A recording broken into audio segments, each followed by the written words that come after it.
Dear listeners, we would love to get to know you better. Please write in the comments which country and city you are watching us from. Thank you. Oscar Vincent spent most of his time in prison, either in solitary confinement or in the infirmary. Those convicted of serious crimes often struggle to make it out alive, and Oscar's limited martial arts skills were no match for the numbers and street fighting abilities of his attackers. Somehow, he managed to defend himself well enough to survive beatings, stabbings, and various assaults. He had become a temporary target for more people than he wanted to remember. Everything had been drained from his life except for one thing: the need for revenge. He was innocent, and after 7 years, 3 months, and 2 days, he was finally released. But who's counting? He had survived 1 day at a time, though each day felt like a year. Each morning he woke up in prison.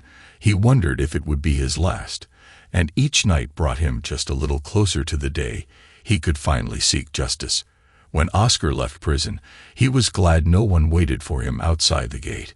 If someone had, it probably would have been with deadly intent. He knew his former family would have to be notified to protect his estranged daughter. On one level, Oscar understood that Carol had likely been coerced into testifying against him. But on another, she remained a major reason for the devastation that had stolen his life. And it wasn't just her. Brian Hall was the true source of his misery. His former best friend had seduced his way into Oscar's family, using money and charm, and spreading lies about what he had supposedly seen. Brian even influenced some of Oscar's students to make false accusations. That Brian married Oscar's wife Jane as soon as the divorce was finalized only confirmed his motives. Jane, his wife of 15 years, had refused to believe Oscar's protests of innocence. She sat beside his accuser throughout the trial. Their years together hadn't earned him enough trust for her to stand by him. And now that Oscar had been released, he worried for his life, even more outside than within prison. He had made it clear, loudly in court, that he was a threat to Brian, and Oscar had no doubts Brian was capable of harm. His need to disappear was pressing. He couldn't afford to stay where Brian might find him. Despite everything, life seemed to give him an ironic reprieve. A bureaucratic mistake meant that Oscar's former family wasn't notified of his release until 3 days later. When Brian found out, he was furious. Oscar realized, too, that the harsh treatment he had received from inmates had an unexpected benefit. The scars on his face were hidden by a beard and long hair, which greatly altered his appearance.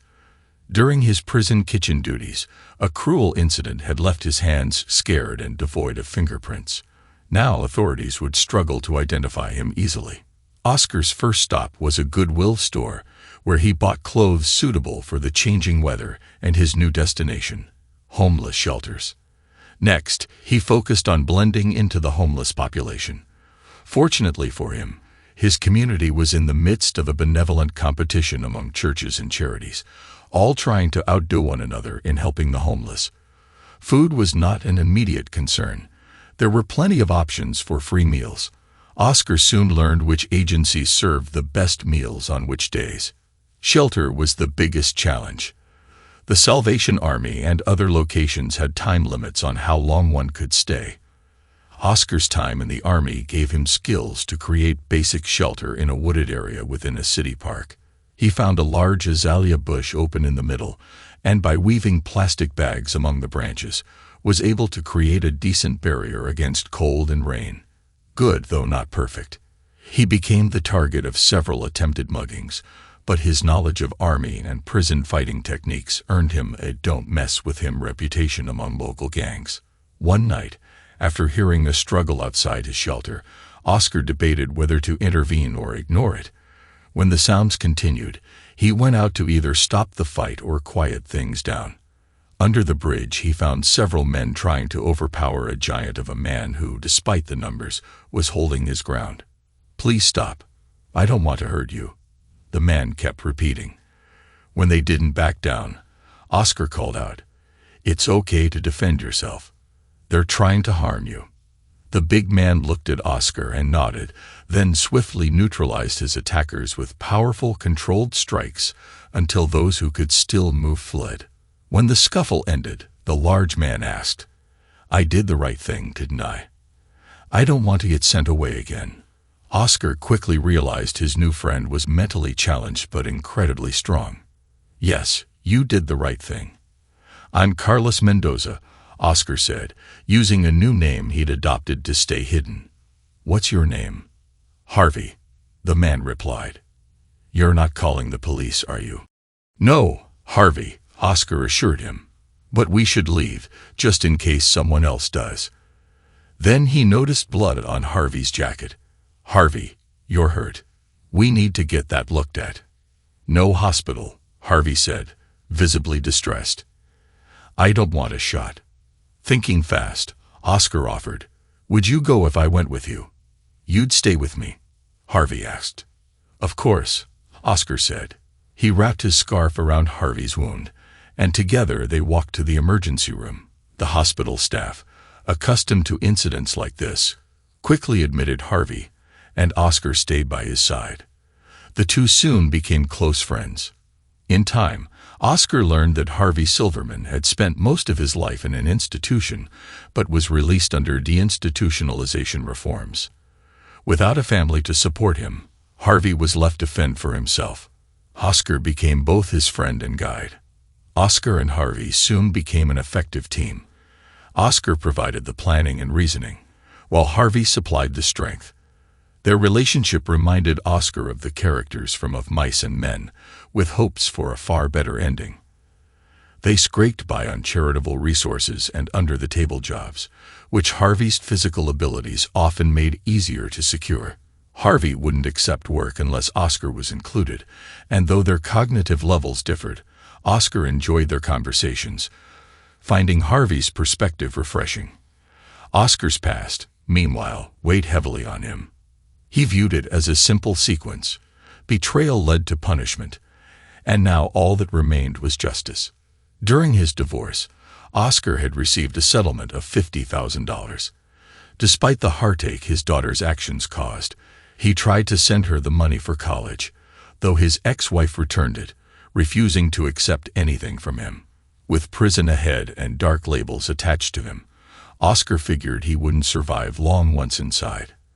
As a last-ditch effort, he hired a private investigator, Ben Woods, to uncover any proof that Brian had orchestrated his ruin and to provide it to the authorities. Ben was initially hesitant to take on such an open-ended case but agreed, especially after receiving $50,000 up front. The last time Oscar had heard from Ben, the investigator had uncovered a promising lead he was actively following. But in the months that followed, Oscar received no further updates. Shortly after being released from prison, Oscar called Ben's office, only to learn that Ben had died a few months earlier. They couldn't find an active file on Oscar in their records. Any inactive cases had been archived, and to retrieve the file, Oscar would need to show up in person with ID, assuming his account was in good standing. When Oscar inquired further, he was told Ben had been killed in a mugging. Oscar felt a deep sense of dread, suspecting that Brian might have discovered Ben's investigation and silenced him. Determined to secure the file, Oscar hoped it hadn't already been destroyed. On Italian night at the Salvation Army, the next chapter of Oscar's life began to unfold. A Methodist church in town prepared a meal of spaghetti with meat sauce, salad, garlic bread, and homemade ice cream, a treat Oscar and Harvey looked forward to. While they ate, a young couple moved from table to table, speaking briefly with each person. At first, Oscar didn't recognize the woman, but a second glance revealed it was Carol, his estranged daughter, now an adult. He hoped his appearance had changed enough to avoid being recognized. When the couple approached Oscar and Harvey, Carol checked a paper with an old photo of Oscar and asked, "Are you Oscar Vincent?" Avoiding eye contact, Oscar kept eating. She repeated the question, and Harvey, confused by Oscar's silence, replied, "No, this is my friend Carlos." Frustrated, Carol turned to the young man beside her. "Joe, I don't think we're going to find him in time," she said, starting to cry. "Come on, sweetheart," Joe replied. "That man probably wouldn't help you even if you did find him. They walked away, leaving Oscar puzzled. What did she mean? Find him in time. He tried to dismiss it, though it nagged at him that his daughter might need him after all these years. This encounter made Oscar realize he had to act before any other surprises came his way. He decided to take the risk and go to Ben's office, hoping to recover any remaining evidence. Meanwhile, the local mayor was preparing for an upcoming Chamber of Commerce convention and wanted the city cleaned up. This meant making the visible homeless population disappear. Police, who Oscar suspected had a reputation for rough treatment, were assigned to the area near Oscar and Harvey's shelters. Oscar might have escaped their notice, but when Harvey was tasered multiple times, he couldn't abandon his friend. To protect Harvey, he stayed and endured the officers' treatment, including one tasering himself. This wasn't Oscar's first arrest in a homeless sweep. His lack of fingerprints and his assumed identity, Carlos Mendoza, had saved him before. He had exchanged most of his identification documents with an undocumented immigrant, and his Spanish skills were strong enough to maintain the disguise. Prison had been a place where he refined his high school Spanish with the slang and phrases needed for his new persona. He convinced the jailer to place him in a cell with Harvey, and his friend quickly calmed down once they were together. Then came another unexpected twist. Oscar's ex-wife, Jen, arrived at the jail. "I understand you've picked up a number of homeless men tonight," she told the officer. "I'm looking for my ex-husband. It's a matter of life and death." After describing Oscar and providing an old photo, the officer informed her that while many of the men matched her description, they all had fingerprints on file. However, one man without fingerprints did match and had a giant friend he kept calm. Jean asked to see him. The officer took Oscar to an interrogation room, cuffed him to a ring on the table, and left him to wait. Oscar sensed someone watching him through the two-way mirror, fearing it might be Carol. When Jean walked in, he was struck by how well she still looked, though his expression remained stony. She broke the silence. "Hello, Oscar, or should I say Carlos? I'll get to the point. I never thought I'd come to you for a favor, but here I am." "Oh, not a single glad to see you, dear, or sorry for helping ruin your life." Oscar shot back. "Figures." Ignoring his bitterness, Jean continued, "I don't care what insults you throw my way, but I'm hoping that somewhere you have a shred of compassion left for your daughter." Oscar interrupted. "I'm sticking with what I said before. Forget it, and forget my lying daughter." Jean kept calm. "I'm not here to retry your case. You were found guilty and got what was coming. All she did was tell the truth." "Truth?" Oscar sneered. "You mean that pack of lies you and your new husband drilled into her head? Did you coach her before she testified? Did you tell her exactly what to say?" "We told her to tell the truth. We might have advised her on how to handle questioning, that's all," Jean replied. "Sure, you did." Oscar pressed on before Jean could continue. "If I got what I deserved, you mean it's fine for an innocent man to be attacked, stabbed, beaten, and humiliated? Then yes, I guess I got exactly what I deserved. You should be Attorney General somewhere else because that's not justice." "What?" "I was told you were kept in isolation," Jean said, incredulous.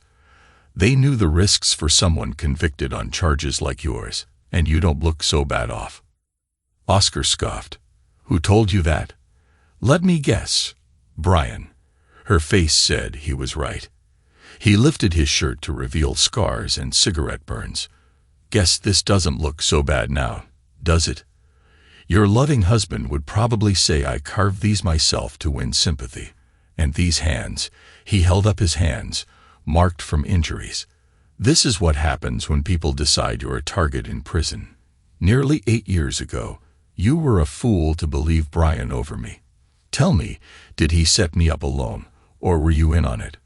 Jean was visibly shaken, the pain on her face showing how hard it was to confront what her former husband had endured.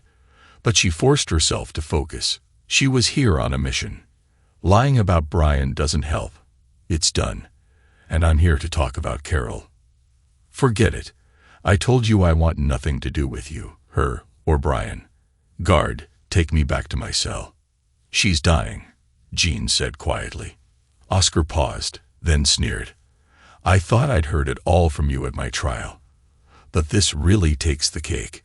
Carol lied about me, knowing what it could lead to. Why should I care if she's sick? After seeing the pain in Jen's eyes, Oscar sighed. What could you possibly want from me now? Isn't there any more damage you can do? A tearful Jean answered, I'm not lying, Oscar. Carol has kidney cancer. Both kidneys.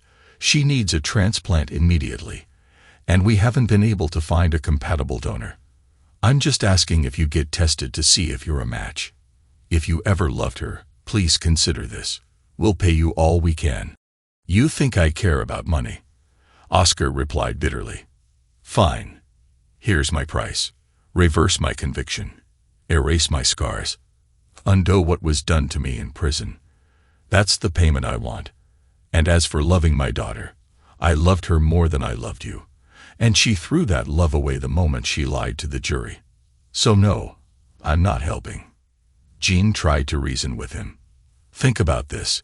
If you're a match, we can talk about something reasonable, a reward, help reintegrating you back into society. She's your only daughter. Please, I'm begging you. Oscar considered this. Fine, I'll do the test. But if I'm not a match, you'll leave me alone. And you'll see that the police investigate my death if Brian has me killed. Brian's not trying to hurt you. Promise me, or forget it. Okay, I promise. The next day, a blood sample was taken, and the results expedited. Oscar was a match. Jean returned to the jail to see him. You're a match, she said. The transplant has to happen right away. We can do it tonight, assuming the DA agrees to release you temporarily. Oscar replied coolly, Is Brian in the next room? Jean looked sheepish. No. You're lying. Even after all these years, I can still read your face. Get rid of him, or there's no deal. He doesn't get to stay anywhere near this. Fine, I'll tell him to leave, Jean replied. No, give me your cell phone. Have the guard give his phone to Harvey in my cell. Dial your phone from his and put it on speaker for Harvey. If Brian leaves Harvey's sight, I'll know. After some protest from Brian, it was done as Oscar instructed. Now confident, Oscar turned to Jen. All right, here's my condition. I'll give Carol my kidney, but you cannot tell anyone, not even Brian, that I was the donor. Do you promise? Jean nodded. I promise. I also need you to go to Ben Wood's office. Here's the address. I hired him to investigate Brian to see if he set me up. I suspect Ben was killed for getting close to the truth, and I need you to find out what he uncovered. His cases were archived, so you'll need to ask for my file. That's it. What if they can't find it or won't give it to me? Find a way to get it, if it still exists. Okay, we'll try. Jen, I know that tone. You'll try. Unless something minor gets in your way. I want you to pledge on your daughter's life to search for it with the same determination you felt when you mistakenly believed that someone had told you I'd done something horrible to our daughter. I need you to show the same commitment to proving I'm innocent. That's the promise I require, or say goodbye to your daughter. And remember, if you say anything to Brian, I'm a dead man. Jean agreed. The operation was scheduled for that night. As much as she worried about her daughter, she was still confused by her conversation with Oscar. He had served his time. Why was he so intent on maintaining his innocence? 5 former students from Oscar's 5th grade class had once given statements against him. Brian and his girlfriend at the time had insisted they'd seen Oscar acting inappropriately. Why would they fabricate any of it?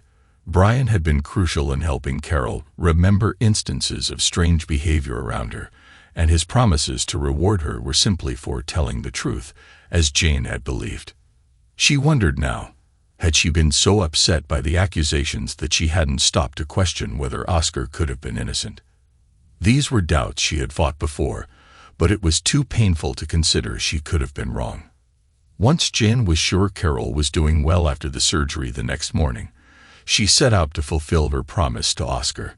telling Brian she was headed to church to pray for their daughter's recovery, a place Brian preferred to avoid. She made her way to the former office of Ben Woods. The receptionist greeted her and repeated what Oscar had been told before. The old file had been archived. Jean insisted, requesting the receptionist retrieve the file herself. The receptionist refused, explaining that only the client could access it and that she didn't have the time to search for it. She added with some curiosity that Jean was not the only one to ask about that particular file. "You must have been the one my ex-husband spoke to on the phone," Jean remarked. "Yes," the receptionist replied. "But I was also talking about the man who came here." "Oscar came here?" Jean asked. "No," the receptionist clarified. "A man who claimed to be Oscar's best friend. He said Oscar had sent him to retrieve it." Jean asked for a description of this man, and her suspicions rose as the description matched her husband, Brian. Doubt started to swell inside her. She was halfway out the door when the promise she'd made to Oscar came back to her. Turning to the receptionist, she insisted, "No, I can't accept that. You are going to retrieve that file right now and give it to me." The determination in her voice unsettled the receptionist. "I can't. It's against the law," the receptionist replied. "Look," Jean said firmly, "a potentially innocent man has suffered unimaginable hardship. I will pay you $1,000 to get that file right now." The receptionist paused, considering. "Make it $2,000, and we have a deal. But you can't tell anyone I did it." In 5 minutes, the office was closed, and Jean and the receptionist headed down to the basement. "I haven't been down here lately. This place gives me the creeps. I only archive files every 6 months," the receptionist said. "Watch out for the cobwebs, and if anything even looks like a mouse, I'm out of here." In the third row of shelves, they turned left and saw files scattered all over the floor. "Oh my gosh, what happened? This box has been emptied," the receptionist exclaimed. It didn't take long to confirm that the emptied box should have held Oscar's file, but the file was missing. Jean felt devastated. Back upstairs, the receptionist apologized. "I'm sorry. I wish I could do something." Jean wept and again moved to leave. "Wait, I almost forgot. After Mr. Vincent's phone call, I checked the records. It showed that Ben had not used up all of the advance money. Maybe Ben put your husband's leftover money in the safe. It could be he put the file there too." The receptionist opened the safe and took out a large clasp envelope with Oscar's name on it. After paying the $2,000, Jean opened the manila envelope. There was a check, a flash drive, and a sworn statement. "I'll let you have everything but the check. Mr. Vincent will have to come and sign for the money. My boss knows about the return check, and I will have to have Mr. Vincent's signature on a receipt.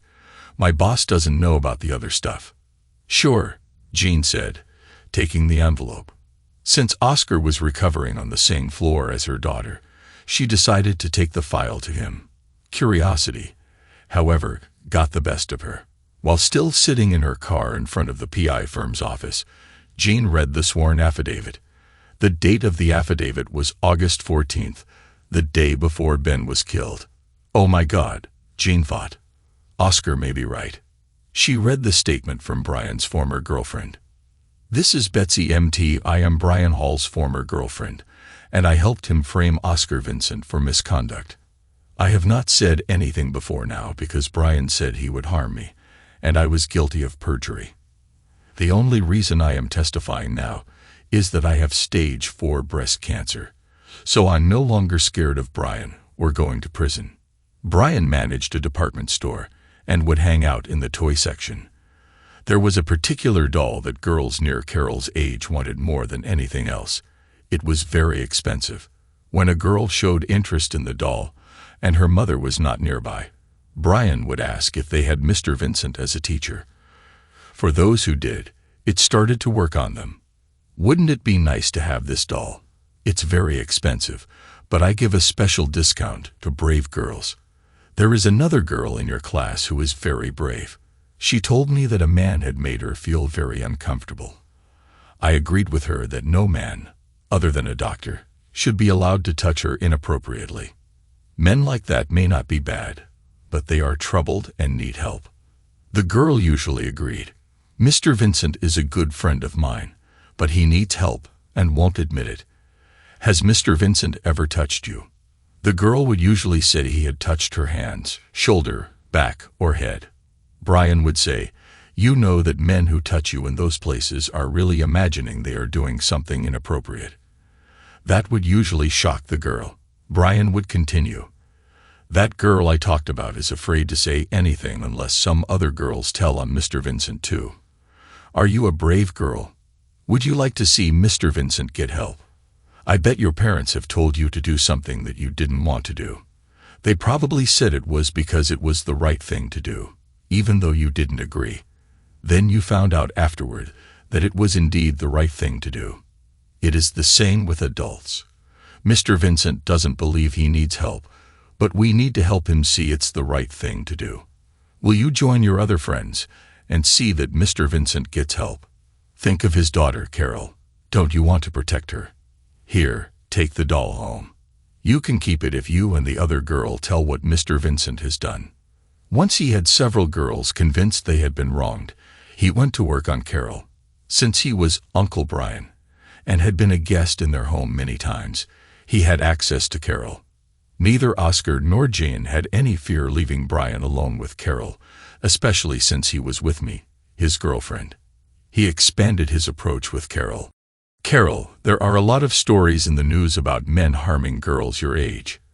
Are you scared you might be in a situation like that?" She said she was scared of strangers. "Did you know that most girls who are harmed by relatives?" She said she didn't know that. "I don't think any adult male should be allowed to touch a little girl unless he is a doctor. Do you?" She said no. Men like that, especially relatives, are troubled and need help. "You know your dad and I are best friends." She said yes. "Well, he has told me that he has some other thoughts about you," Brian told her. That was his issue. And he asked her if she would help get her dad some assistance for his troubles. She said yes. Jean continued reading the girlfriend's statement. Brian had been keeping a calendar of the times when Oscar, Carol, Brian, and Betsy were together without Jen. Those were days Brian and Betsy testified in court as the days they could say they had witnessed inappropriate actions involving Carol. He rehearsed their testimony for court and came up with answers to the questions Oscar's attorney would most likely ask. Brian gathered the girls and their parents to let them know that his dear friend and their daughter's teacher had harmed their girls. Then Brian asked each girl to share their experiences. He hoped they would gain courage in numbers. It became almost a contest to see who had the most detailed stories. It worked. You could almost see a girl change her story midstream to have the most impactful tale. Brian presented an edited video of the girls to Jen. He told her that he did not want her at the parents' meeting because they might have gotten violent with her. Jean fought the idea that her husband could do such things. When Carol's video came up, she lost it completely. Then Brian told her what he and Betsy had supposedly witnessed between Oscar and Carol while Jane was away. Why would Oscar's best friend lie? Oscar was dead to her at that point, with no desire to hear his side of the story. Jean suddenly realized what a fool she had been and what danger Oscar was in. Brian was probably at the hospital now, ostensibly to visit his stepdaughter, but more likely to harm Oscar. She called the police and asked them to send an officer to the hospital immediately. It took a while to convince them to comply. She left for the hospital as soon as she hung up. Oscar was drowsy, coming out of one of the frequent naps he took after the anesthetic wore off. His stomach muscles cramped every time he coughed. "Ouch, that hurts," he thought. He believed he was talking to no one, but then saw the tall figure of a man standing at the foot of his bed. It was Brian. "Don't worry, old friend. You won't be hurting much longer. I just wanted you to be sure you knew who was going to finish you off. Why couldn't you have died in prison like you were supposed to?" Oscar retorted, "Oh well, it did my heart good to hear of all the misery inflicted on you in prison. Maybe it was better for you to have suffered instead of being put out of your misery. After all, You have a pillow in your hand and are starting to approach me. I died a long time ago, Brian. I hope you got everything you wanted. By the way, why exactly did you do it? What did I do that made you so angry that you would force my daughter to lie and my wife to give up on me? What did you do? You took what I wanted most away from me, the woman I wanted to marry. I was dating her before you ever knew her. Then after we had a little fight, you used that time to take her from me. Basically, you took my life from me. Every time I was with you and Jen, I was plotting how to get her back and get rid of you. Finally, I figured out a way. I not only got Jen back, but I also gained a wonderful daughter to boot. Now, to keep everything I've worked for, there's just one more thing I need to do. He was next to Oscar's headrest now. How were you able to get the girls, especially Carol, to tell those lies? Brian described his plot just as his girlfriend had outlined in her statement and confession. He was proud of his accomplishment.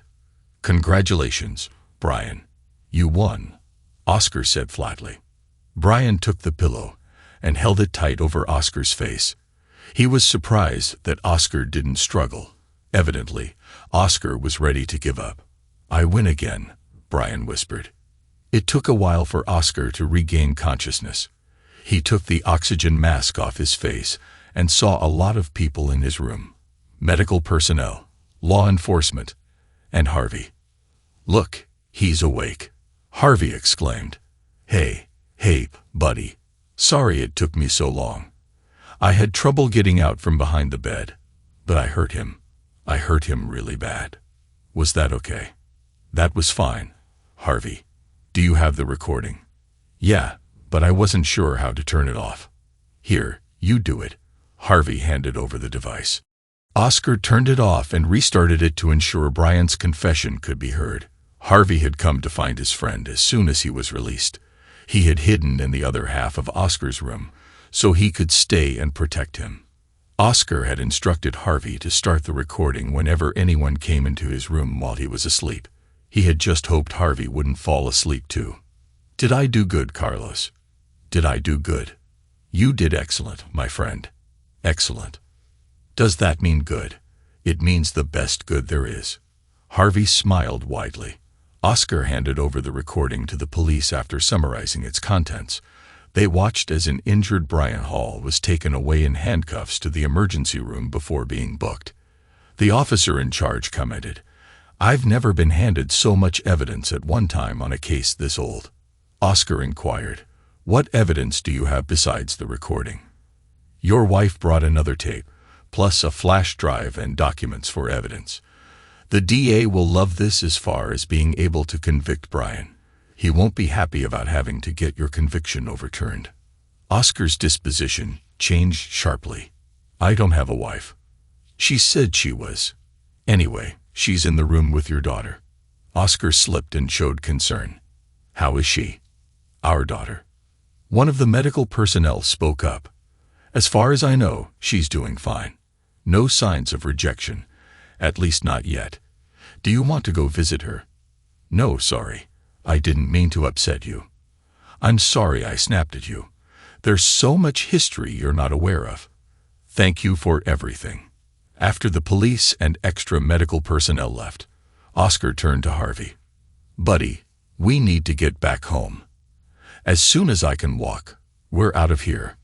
He instructed the nurse that no one outside of medical personnel and Harvey was to come into his room, especially not his ex-wife. No exceptions.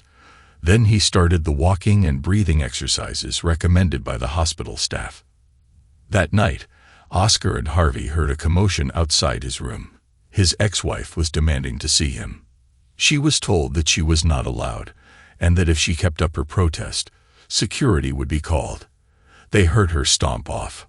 Oscar told Harvey, "We're leaving tomorrow during the early morning shift change."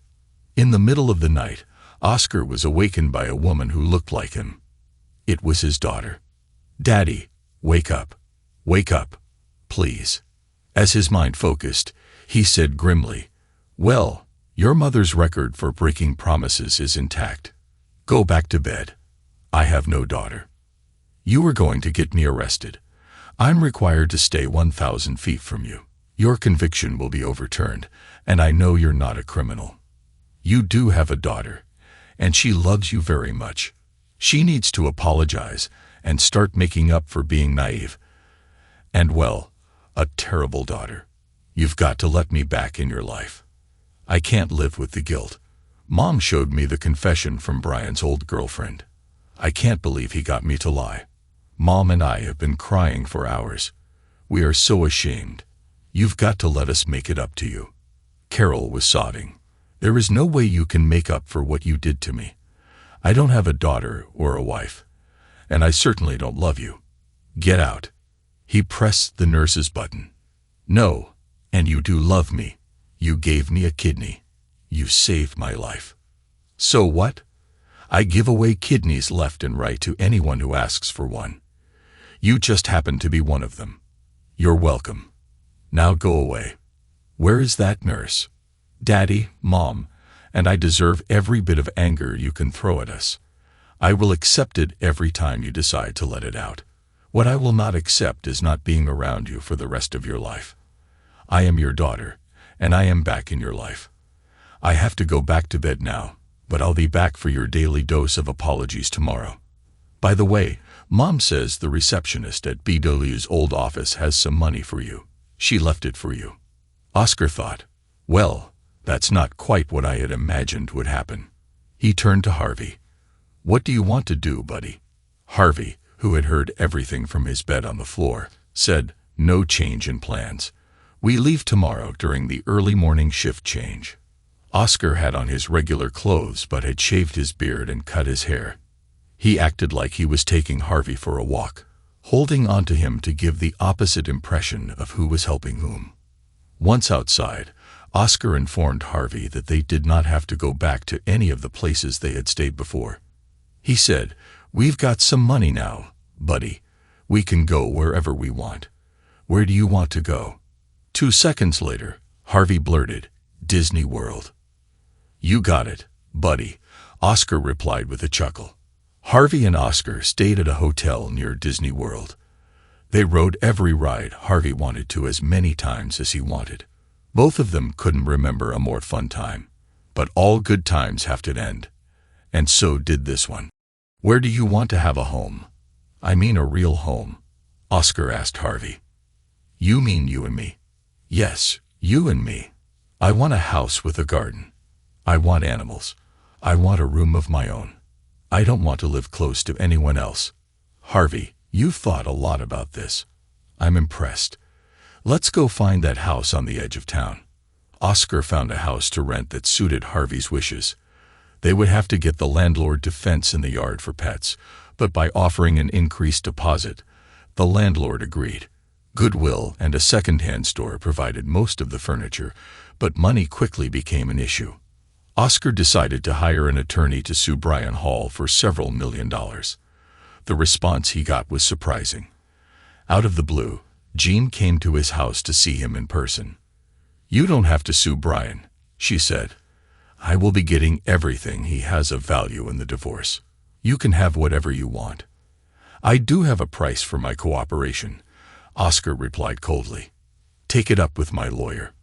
I don't deal with unfaithful partners. Damn it, Oscar, I was not unfaithful to you. Brian and I didn't date until we were divorced. You had no faith in me when I was accused of molestation. You had faith in a lying womanizer who only wanted to get into bed with you. He barely worked up a sweat pulling off his scam. You evidently wanted to believe I was a molester. That's how you were unfaithful. Jean hesitated, then admitted, when you put it that way, I can see your point. I will never forgive myself for letting that happen. He was a master manipulator, and I was too easily misled. Did you see how much I cried during the trial? Some tears were for my daughter, but most were for losing my husband, my best friend, the love of my life. I will never stop trying to make it up to you, even if it takes the rest of my life. You don't have enough lifetimes, Oscar said flatly. You may be right. Carol and I talk about what we could do. The way we see it, you have had to build a wall of horrible memories to protect yourself, and we helped build that wall. What we intend to do is use good, new memories to take the bricks out of your wall and use them to build a bridge from us to you. We know it will take a long time. I don't see how you're going to do that when we will not have contact for the rest of our lives. Oh, yes, we will. I have no other job now than to make it up to you and take care of the grandchildren. Did you know that Carol is pregnant? The word grandchildren hit Oscar in the gut.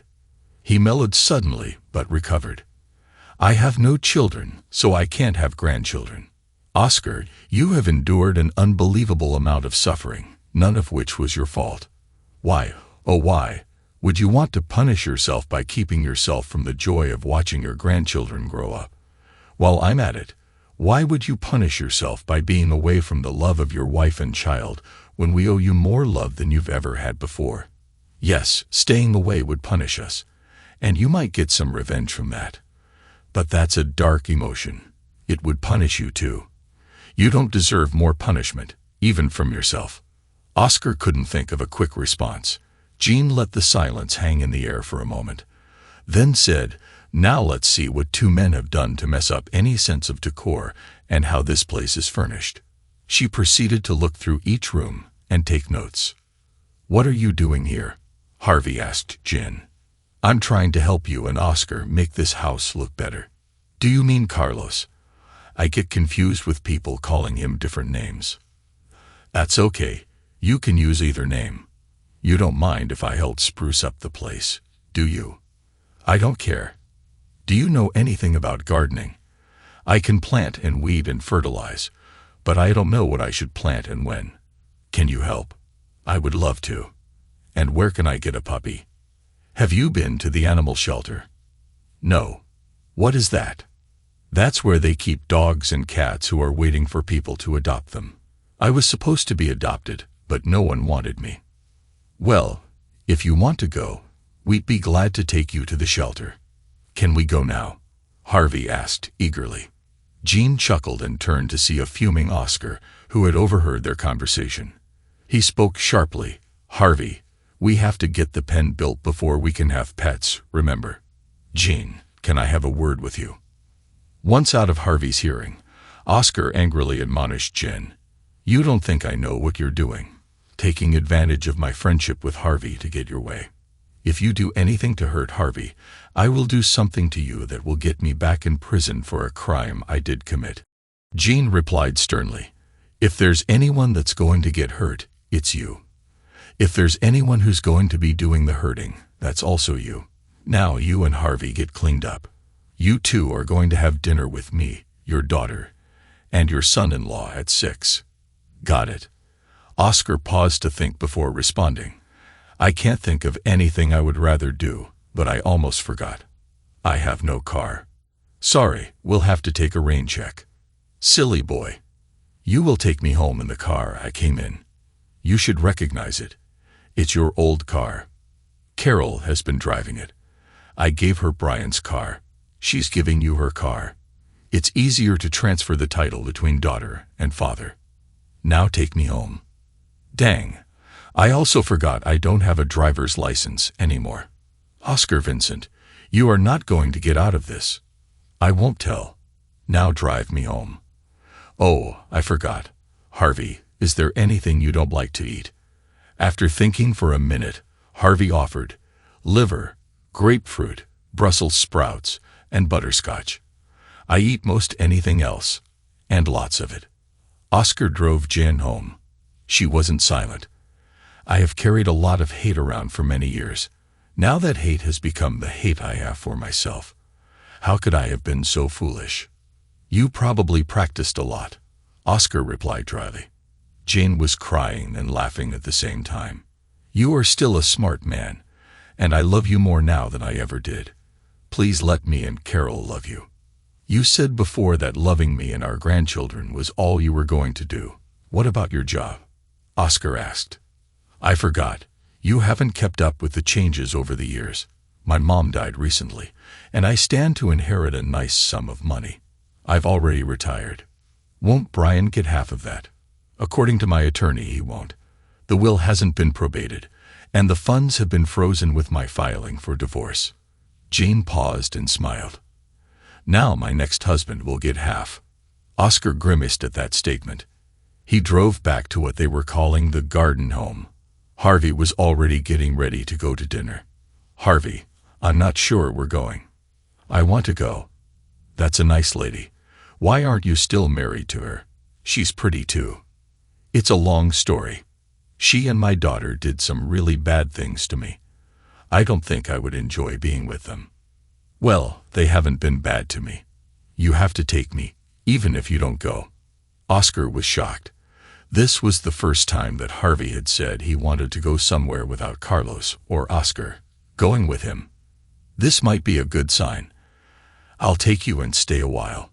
I warn you, I may have to leave early, so you will have to decide to go with me or stay, and have one of them bring you home. I want to stay with them. Oscar thought, damn, they're all ganging up on me.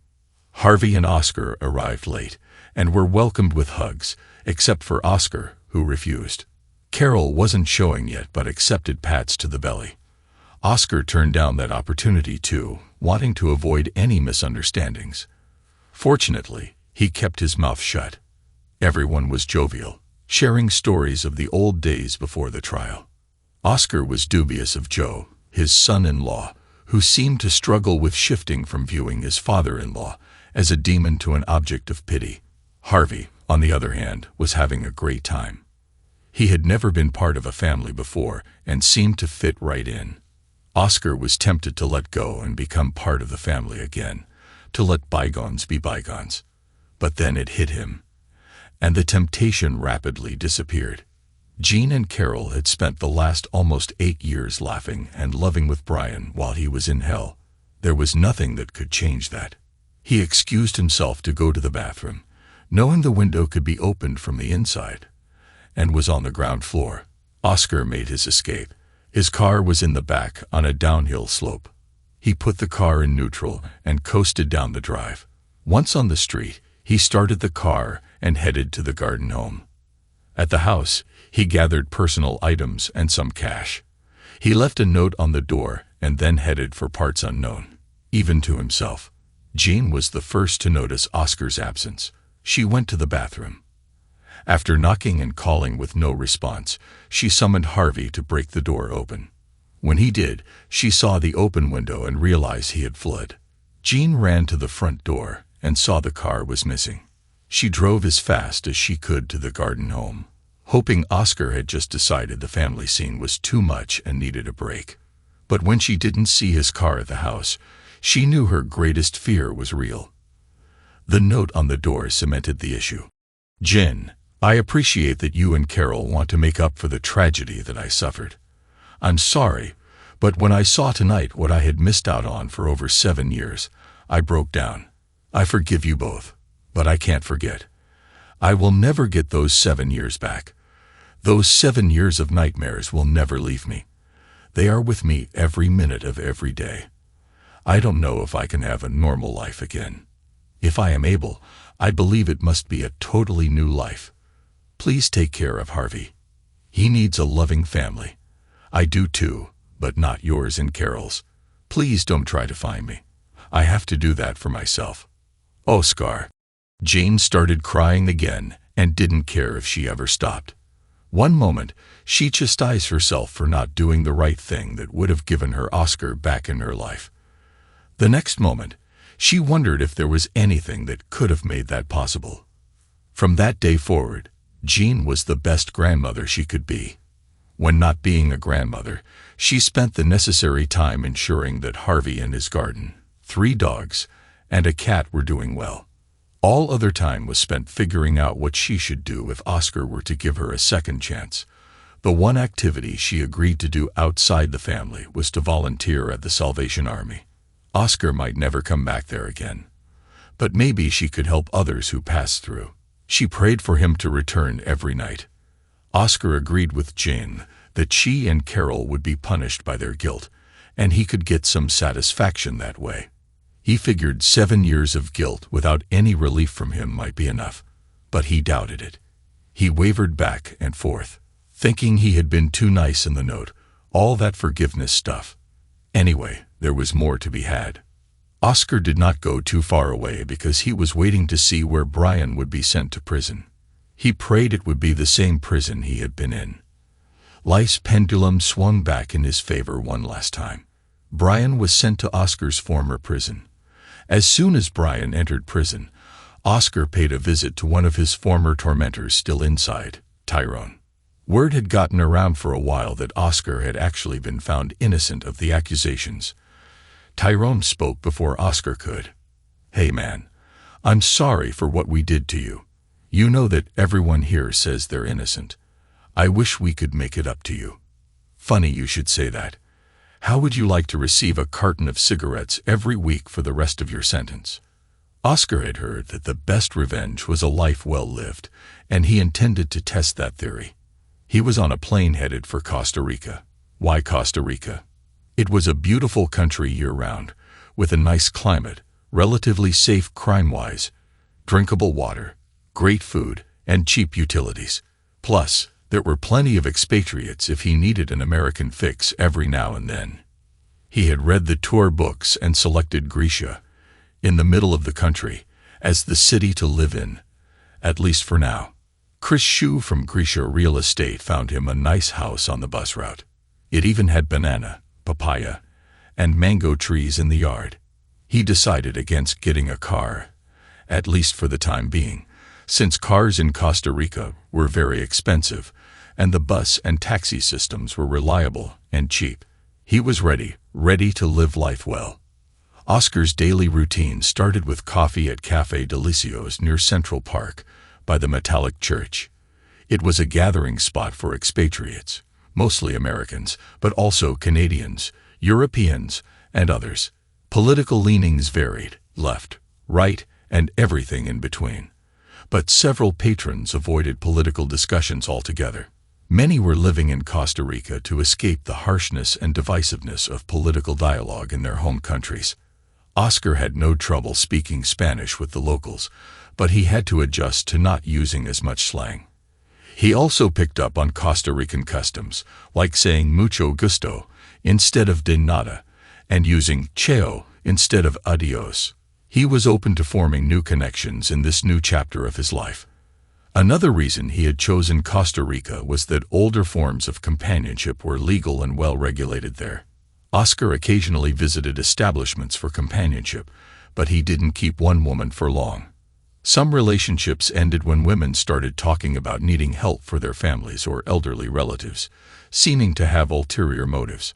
Others followed after witnessing Oscar's nightmares. When he lashed out during a dream and accidentally struck a companion, he was met with fear. "Why did you hit me? You're crazy," she yelled. "I'm sorry. Please forgive me. I was having a nightmare. You can't hit me. Call a taxi. I'm leaving," she demanded while getting dressed. Oscar made the call, handed her extra money, and was met with a final sting. "You've got a nice body, but you're too crazy for me. You need to see a doctor." Strangely enough, her parting advice stayed with him. He tried sedatives and alcohol in hopes of keeping the nightmares away, but nothing worked. He eventually sought out a local therapist. Medical care in Costa Rica was first-rate and affordable, though none of the expatriates he spoke to had experience with local therapists. His dentist recommended Dr. Rebecca Perez. Dr. Perez was professional, poised, and to Oscar, strikingly beautiful. During their first session, as he described his background and struggles, she noticed how he kept glancing at her. "Is there a problem with the way I am dressed?" she asked directly. "Just the opposite. You're very pretty. I'd love to take you to dinner sometime." She put down her notebook. "You need to decide right now if you want to waste your money and time thinking about an inappropriate relationship with your therapist, or if you want to work to solve your problem. Decide now." Oscar felt ashamed. Hookers and waitresses were about the only women he had interacted with lately. "I'm sorry," he said. "I'm here to get help. Please forgive me." "Good," she replied. "Now tell me about your problem." Oscar took a deep breath and began. He described the false accusations, his imprisonment, the betrayal by his wife and daughter, the violence he endured, and his subsequent release. About halfway through, he noticed they were going over the scheduled time. "Keep going," she urged. "I want the whole story." As he described the abuse, the stabbings, the beatings, and the emotional torture, Dr. Perez began to cry silently, even though he had left out the worst parts. When he finished, Oscar was the one crying. He admitted he was afraid the memories would never leave him, and he didn't know how to move on. Dr. Perez acknowledged his pain. "It's unlikely you'll ever completely erase the memories," she said gently. "But what I want you to try is this: every time you have another nightmare, and you will, thank God that it means one less nightmare you'll have to deal with on your way to healing. Be grateful. Learn to see it as progress."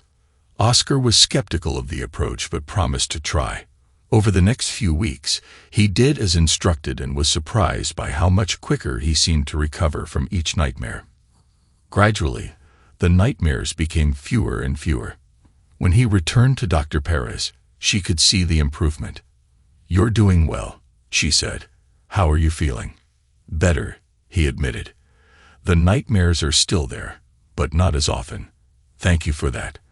I haven't had to leave the house at night because of them in weeks, and I actually enjoy sleep now. But there's still anger." Dr. Perez nodded. "You mentioned your family, your wife and daughter, and your difficulty forgiving them. Are you ready to address that?" Oscar hesitated. "I don't know if I can. I mean, I've worked through a lot, but their betrayal, it's different. I can't stop thinking about how they destroyed me." Dr. Perez leaned forward. "What if we looked at it from their perspective?" Oscar's expression darkened. "Their perspective? They turned on me. They abandoned me. I don't see how their perspective changes that." She sighed. "Oscar, forgiveness doesn't mean forgetting, and it doesn't mean excusing what they did. It's about freeing yourself. The anger you're holding onto is hurting you more than it's hurting them." Oscar considered this, but said nothing. Dr. Perez shifted tactics. "You mentioned you didn't want to meet your grandson because you don't recognize Carol as your daughter anymore. Can I ask you something? Do you think Jeremy deserves to be punished for something he had no part in?" Oscar stiffened. "I haven't punished him." "Haven't you? You're deliberately staying away from him. That's withholding a relationship he deserves. You're his grandfather, Oscar. Flesh and blood. He did nothing wrong. Are you punishing him because of his mother?" The truth of her words stung. I guess I hadn't thought of it that way. But how can I have a relationship with him without letting Carol and Jane back in? Maybe you can't, but you don't know until you try. You need to ask yourself if staying away is worth the cost to you, and to him. The session ended on that note. As Oscar walked home, her words stayed with him. For the first time, he began to consider what reconnecting with his grandson might mean, not just for Jeremy, but for himself. Weeks passed. Oscar maintained his routine in Grisha, but found himself thinking more and more about Jeremy. He told his expatriate friends about the dilemma. One of them, Roger, a Canadian, responded with a wry grin. "Well, friend, I found that never doesn't last as long as it used to." Both men laughed, but later, alone at home, Oscar thought more deeply about it. Maybe it was time to reconsider the walls he had built. One day, Oscar received a letter from his lawyer that included news about Harvey and his life back home. Harvey was doing well. With the money Oscar had arranged, Harvey had been able to buy a house and settle into a stable life. He now worked at the local Southern States Co-op, where he mostly tossed and stacked heavy sacks of feed, grain, and fertilizer. Harvey liked the job, and it suited him perfectly. The lawyer also wrote that Harvey had a girlfriend, Sally. Jean and Carol had apparently vetted her to make sure she wasn't taking advantage of him. Their verdict: Sally truly cared for Harvey. In fact, the lawyer mentioned that it wouldn't be a surprise if the two eventually got married. Oscar smiled as he read this. He had once invited Harvey to Costa Rica, but Harvey had declined because of his fear of flying. Now, with a girlfriend in the picture, Oscar knew there was no way Harvey would leave. Still, Oscar was glad Jean and Carol were keeping their promise to look after Harvey. Thinking good thoughts about Jean and Carol was still unfamiliar to him, so it didn't last long. The news Oscar wanted most was about Brian. His lawyer's letter included an update. Brian had spent most of his time in prison in isolation, with only a few minor altercations reported. That wasn't the kind of justice Oscar had hoped for. He was dissatisfied. Months passed without much change in Grisha. Then, one day, Oscar received another letter from his lawyer. This time, it was about the movie based on Oscar's life. The film was complete, and a premiere date had been set. The producers claimed it would be a major hit. The premiere was to take place in Oscar's hometown.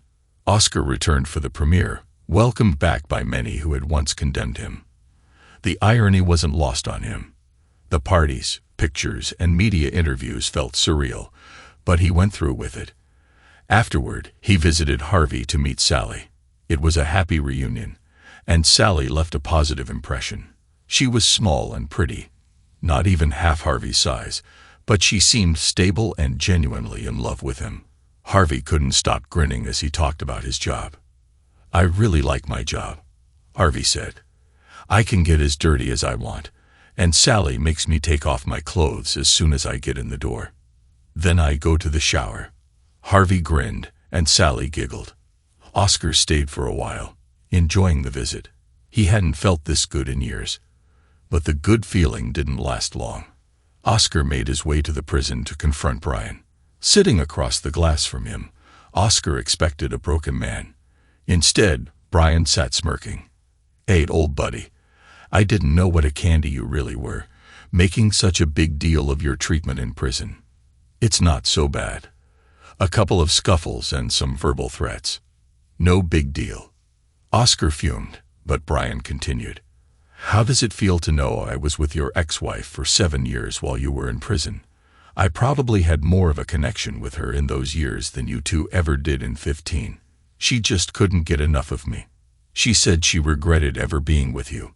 He laughed cruelly. Oscar's fists clenched as Brian leaned in closer. "Oh, and your daughter. You don't know half the... You lying son of a witch," Oscar shouted, standing up so fast that his chair clattered to the floor. Brian's grin widened. "But you don't know if I'm lying or not, do you?" He burst into laughter again. Oscar left without saying another word, furious. Outside the visiting area, he punched a wall, busting his knuckles. He asked the guards to let him speak to Tyrone, one of his former prison tormentors, who was still incarcerated. After an hour of waiting, Tyrone arrived. "Hey, man, calm down. Don't excite the guards," Tyrone said, noticing Oscar's tense demeanor. "Now tell me what's got you so worked up." Oscar simmered down, though his voice was sharp. "I thought we had a deal, Tyrone. What the hell is going on with Brian? He's walking around like he owns the place." Tyrone smirked. "Oh, I see what you mean. Let's just say Brian's got some friends. Big ones. Word is, his daddy's been making some generous donations to certain groups. That's how he's staying comfortable. But don't worry, Oscar. Things like that don't last forever." Oscar left in a slightly better mood. Tyrone's comment gave him hope that Brian's days of comfort might be numbered. Sure enough, several weeks later, Oscar received a message from his lawyer. It included a cryptic update. The Aryan Brotherhood got a bigger bribe. The only tool Brian will be able to use now is the one he'll find in his mouth, or up his butt. Tyrone's bill has been paid, and I don't want to know what it was for. Oscar finally exhaled. Revenge was bittersweet, but it felt like justice. To celebrate, he bought a round of imperial beers for his expatriate friends in Grisha. "Anyone who says revenge isn't worth it hasn't done it right," Oscar said with a grin. His friends didn't know what he meant, but they cheered and had another beer. Back in Costa Rica, Oscar's desire for revenge against Jean and Carol began to fade. Hearing about Brian's suffering had shifted his focus. The movie, however, had unintended consequences. Though it was a hit nationwide, it portrayed Jean and Carol as horrible villains. Jean was shown as an unfaithful wife. Carol as a rebellious, manipulative daughter, and Brian as a conniving predator. The film's reception devastated Jean and Carol. They became pariahs in their community, shunned and insulted. Carol's son Jeremy was even verbally attacked at press school because of the movie's portrayal of his family. Joe, Carol's husband, couldn't take the stress and left her, fighting for every penny in their divorce. To make matters worse, he spitefully paid child support in pennies and small daily checks. Jean and Carol moved to a different town, living together with Jeremy. Jean reverted to her maiden name, and they faced financial ruin. Jean wrote to Oscar, but the lawyer hesitated to send the letter, knowing Oscar's feelings. Finally, he decided Oscar needed to read it. The letter read, "Dad, Mom and I have spent almost every day feeling guilty about how we treated you years ago. I want you to know we're not feeling so guilty anymore. That's not to say we don't deeply regret what we did, because we do. But the movie has ruined part of our lives that guilt alone hadn't destroyed. We've been shunned, threatened, insulted, and refused service. Jeremy, your grandson, was verbally attacked at press school because of how I was portrayed in the movie. Joe has left me, and he's making my life hell through child support payments. Mom and I are living together now, trying to stay afloat. She's gone back to using her maiden name, and we're facing bankruptcy. I'm sure you're happy about this. At least someone is. We don't go out much anymore, and for fun, we imagine what kind of trouble you have in store for us next. You've won, Dad. I hope you're happy. Screw you. Carol." Oscar's jaw tightened as he read the letter, not because of what Carol said to him, but because others had attacked his family. Revenge was his right, his duty, but outsiders attacking his family felt like a declaration of war. Oscar booked the first available flight back to the U.S. He wasn't sure what he would do, but he knew one thing. No one attacked his family except him. Oscar arrived back in the U.S. and went straight to the town where Jean and Carol had moved. His lawyer had provided their address, and when he arrived, he knocked on the door with trepidation. Jean opened it, and for a moment, they just stared at each other. Jean had aged significantly. Her face was thinner, her hair had more gray than he remembered, and her eyes looked tired and defeated. She turned and called into the house, "Carol, your father is here." When she turned back to Oscar, she could see something unexpected. Tears in his eyes. Her icy expression softened just slightly. "Oh my goodness," she said quietly. "He may have a heart after all." "Well, you might as well come in." As Oscar stepped inside, Jeremy, now a toddler, came running into the room. "Oh, it's my grandfather," the boy exclaimed, clearly repeating something he had heard from the adults. Oscar knelt down and smiled, even as his heart broke a little. "Yes, I am your grandfather. I'm glad to see you again." Jeremy seemed unsure of how to act toward him, looking back at his mother for reassurance. Jean asked bluntly, "Why are you here, Oscar?" He sighed, his voice heavy with frustration and sorrow. "Well, I received a warm letter from Carol that I took as an invitation to visit. So, here I am." Jean crossed her arms. "If you're here to extract any more vengeance from us, just leave now. Actually, we don't expect anything else. So just leave." Oscar raised a hand to stop her. "I wanted to tell you both that I had no idea of the repercussions the movie would have on you. Yes, I intended and enjoyed the revenge I had planned in the past, but you didn't deserve the punishment that has come from others since. It is partially my fault, and I would like to help make up for that." Jean and Carol exchanged a disbelieving look. Carol stepped into the room, her expression a mix of anger and suspicion. "Do you think it's a trick to get our hopes up, just to turn around and crush them again?" she asked Jean. "Could be," Jean replied cautiously. "Let's hear him out. We can always kick him out later." Oscar ignored the sniping and asked, "It appears you've made an effort to start over. How's that going?" Jean spoke for both of them. "Not so good. We're too close to our hometown, and we need to get farther away. But we can't afford it." "Carol, and I need better paying jobs, and someone to help with Jeremy. We didn't want to get too far from Harvey, but he seems to be doing fine with his new wife. Oscar raised an eyebrow, surprised. Harvey got married. Jean nodded. Yes, Sally's her name. He's happy. But we're not here to talk about Harvey, are we? Oscar leaned back slightly. Where would you like to move to? Carol tilted her head in suspicion. As far away as possible. Got any recommendations? As a matter of fact, I do. Oh, really? Jean's voice was dripping with sarcasm. To what do we owe this sudden benevolence from you? I'm really suspicious. You're suddenly treating us with some modicum of decency. I've wanted to see this day for so long, but we're gun-shy. Is this really the day? Oscar hesitated before replying. I guess you could say I've had a sudden attack of responsibility. I've gone to a wonderful therapist who has helped me deal with my nightmares and become something of a human being again. She's helped me see that as much as I owed you retribution, I owed you for the years before that. I think I've had enough revenge, or at least I think I should have had enough. Now, I'm looking forward to that making up time you talked about. Unless that was just talk. Jean's expression softened further. Oscar, you'd better believe it wasn't just talk.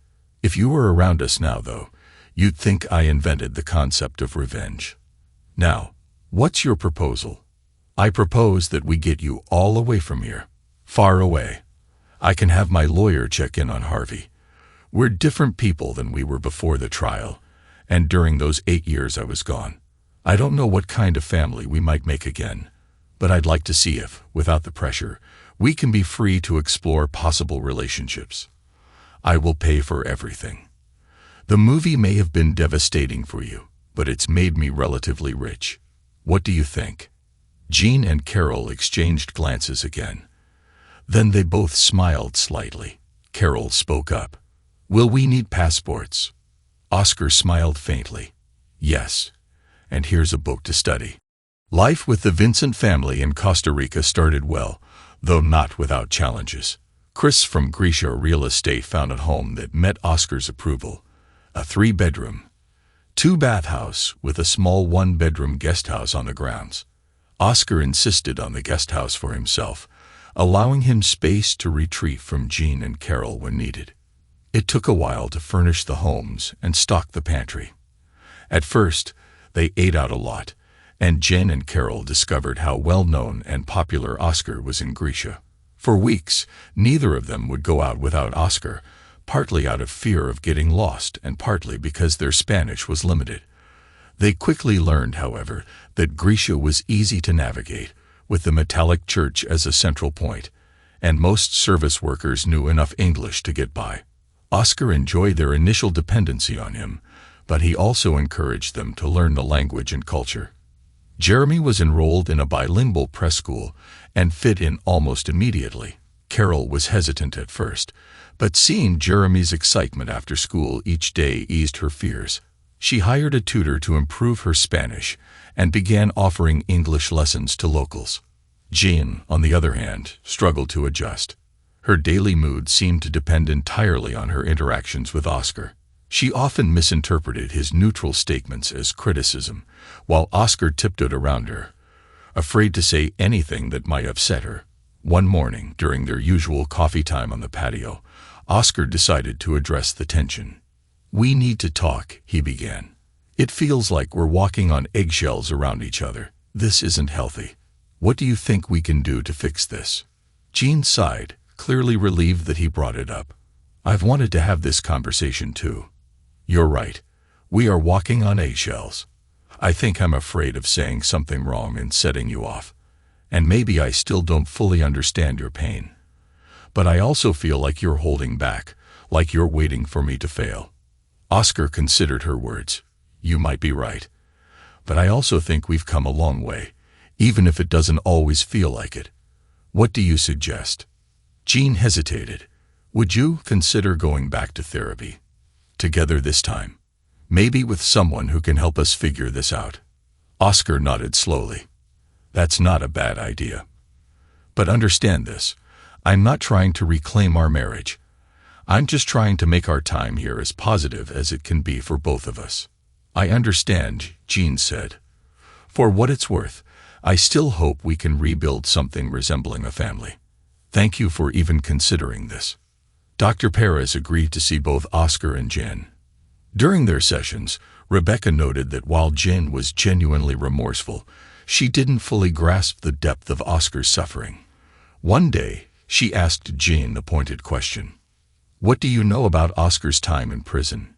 Jean seemed caught off guard. "Well, he doesn't like to talk about it. I know he was attacked and tortured.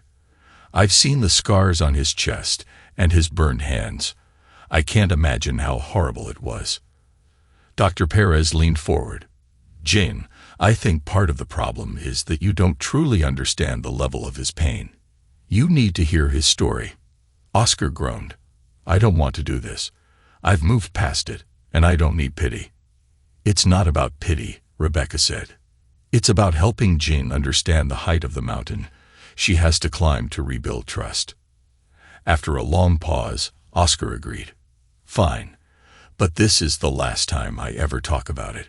Oscar began to recount the brutal details of his imprisonment, the betrayals, the physical and emotional abuse, and the hate that had kept him alive. Jean listened in horror, crying silently as he spoke. Several times she had to excuse herself to compose herself in the bathroom.